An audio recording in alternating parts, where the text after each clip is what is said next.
mahasiswa Pendidikan Matematika Universitas Muhammadiyah Surakarta. Di video kali ini saya akan membahas mengenai pemrograman visual. Langsung cek videonya ya.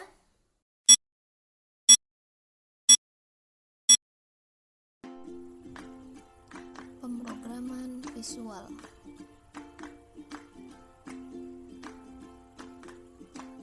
Yang pertama adalah pengertian dari algoritma.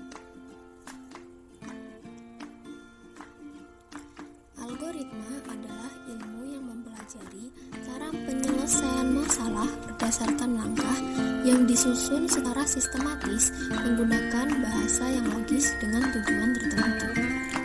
Teknik penulisan algoritma yang pertama menggunakan kalimat deskriptif, yang kedua menggunakan flowchart, yang ketiga menggunakan sudoku. Contoh algoritma deskriptif menghitung luas persegi panjang.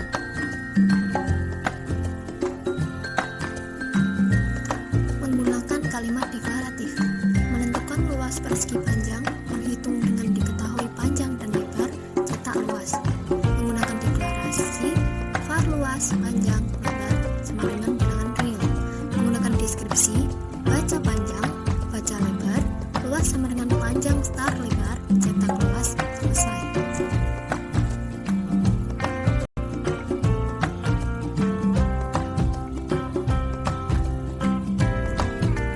Teks algoritma dengan bahasa deskriptif disusun menjadi 3 bagian utama, yaitu bagian judul, deklarasi, dan deskripsi.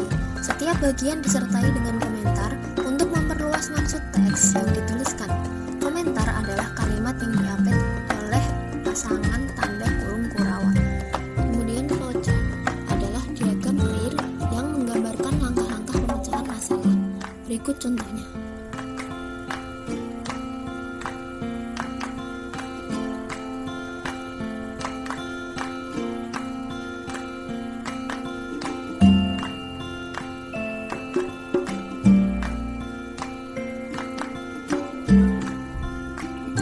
Selanjutnya sudoku.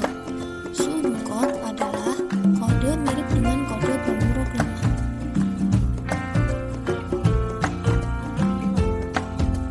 Berikut adalah contoh sudoku menghitung luas persegi panjang. Ini sama seperti yang tadi, cuman bedanya di sini menggunakan bahasa pemrograman. Kemudian mengenai data.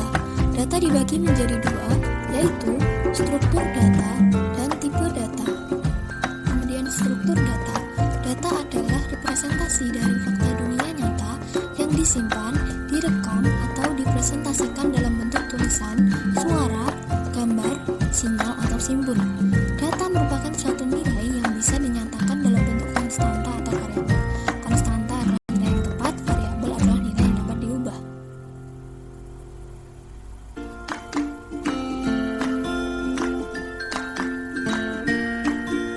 Selanjutnya adalah tipe data. Tipe data merupakan pengelompokan data berdasarkan isi dan sifatnya. Jenis data yang dapat diolah oleh komputer untuk memenuhi kebutuhan dalam pemrograman komputer. Tipe-tipe data. Yang pertama, tipe data dasar. Yang kedua, tipe data bentukan. Yang ketiga, tipe data abstrak. Tipe data dasar adalah tipe data yang sudah ada dan dijadikan standar dalam bahasa pemrograman tertentu. Isi dari tipe data sederhana ini adalah data tunggal. Tipe data dasar sudah disediakan oleh program sehingga programmer bisa langsung memakai.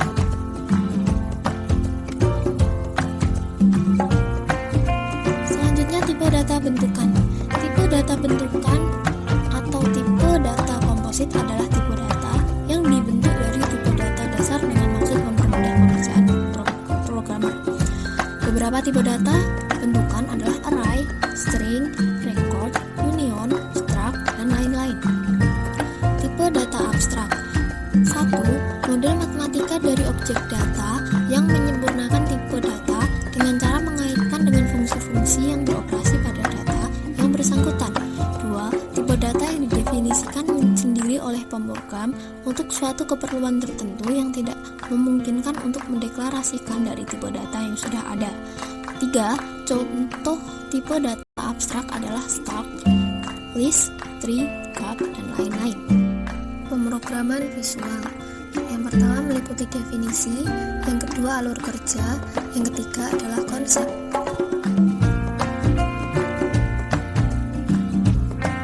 Definisi pemrograman visual. Pemrograman visual adalah metode pembuatan program yang perancangan antarmukanya dilakukan secara visual berbasis GUI dan terpisah dari penulisan kode-kode programnya. Alur kerja pemrograman visual. 1. Merancang dan menyusun antarmuka untuk pemakai. 2. Membuat kode-kode pemrograman. 3. Mengkompilasi kode-kode program. 4. Menguji program hasil kompilasi.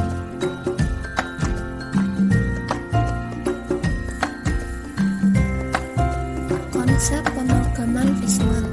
1. Visual memakai konsep event driven. Kode pemrograman tidak mengikuti alur yang ditetapkan awal. Eksekusi program dapat berlainan sesuai dengan event yang diberikan. 2. Urutan event menentukan urutan kode yang dieksekusi. Jadi alur jalannya program bisa berbeda untuk setiap program dieksekusi. Kemudian, komponen dalam konsep pemrograman visual. Modul dalam pemrograman visual. Yang pertama, pendekatan. Kedua, implementasi modular. 3. Klarifikasi subrutin. 4. Masalah yang dihadapi dalam modular. 5. Keuntungan penggunaan modular. Pendekatan yang dilakukan secara modular. Program akan dipilih ke dalam sejumlah modul. Masing-masing modul akan mempunyai fungsi khusus sesuai dengan ruang lingkup yang akan dikerjakan. Dengan adanya pemilihan tersebut, maka kesalahan akan dapat diminimalisir. Selanjutnya, masing-masing modul tersebut akan dipanggil dari program utama agar menjadi sebuah program yang utuh. Implementasi modular. Penggunaan subrutin suatu kelompok instruksi yang menjalankan suatu pengolahan yang sifatnya terbatas seperti percetakan, pembacaan, untuk proses input atau untuk proses perhitungan.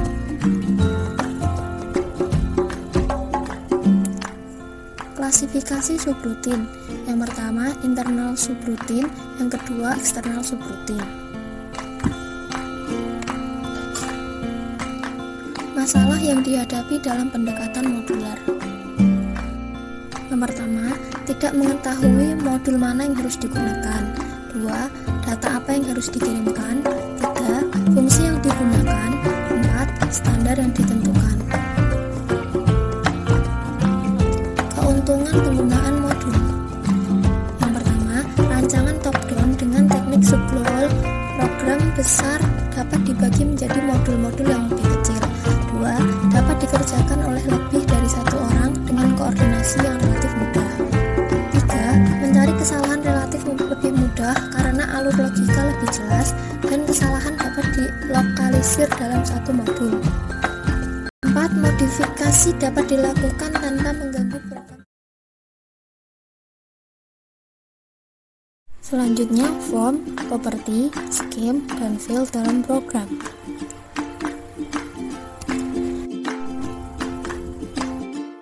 Yang pertama adalah form. Form adalah satuan data terkecil yang tidak dapat dipecah lagi menjadi unit lain yang bermakna. Form adalah sebuah objek kontrol penampung dari objek kontrol lain, dapat menerima tugas dan memberikan reaksi terhadap tindakan dari pengguna untuk kelangsungan sebuah program aplikasi. Untuk lebih jelasnya, berikut adalah penjelasan mengenai form.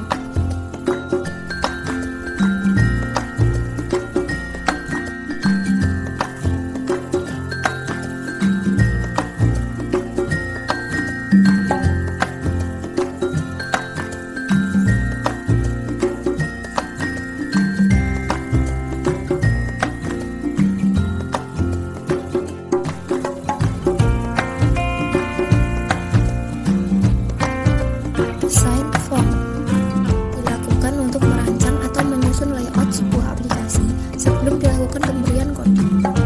Hal ini bertujuan agar mempermudah dalam menghasilkan aplikasi yang diinginkan. Berikut adalah bentuk form dalam DLP. Langkah-langkah pembuatan program. Pertama, membuat model yang akan ditampilkan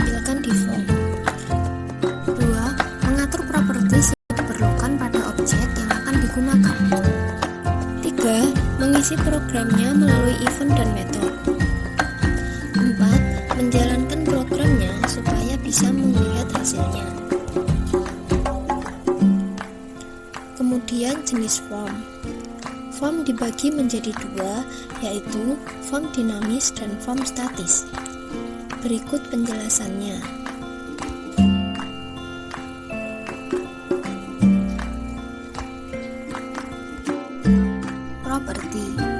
Properti digunakan untuk menentukan setting suatu objek. Di dalam satu objek biasanya memiliki beberapa properti yang dapat diatur langsung dari jendela properties atau lewat kode program. Dalam properti, kita bisa mendapatkan informasi mengenai warna, tinggi, lebar, dan posisi sebuah objek. Berikut merupakan beberapa penjelasan yang berkaitan dengan properti.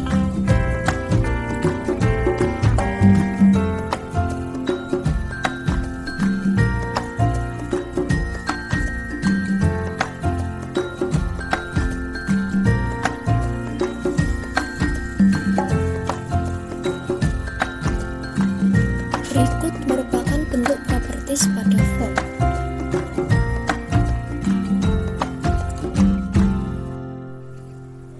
File.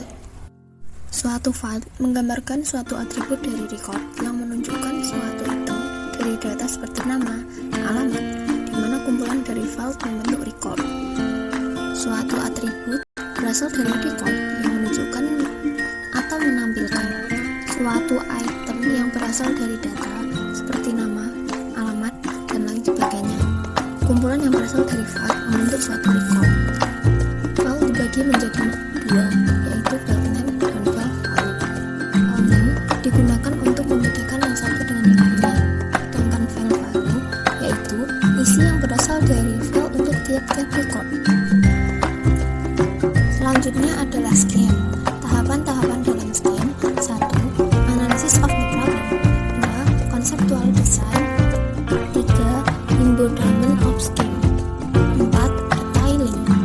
Pertama, mengenai analysis of the problem.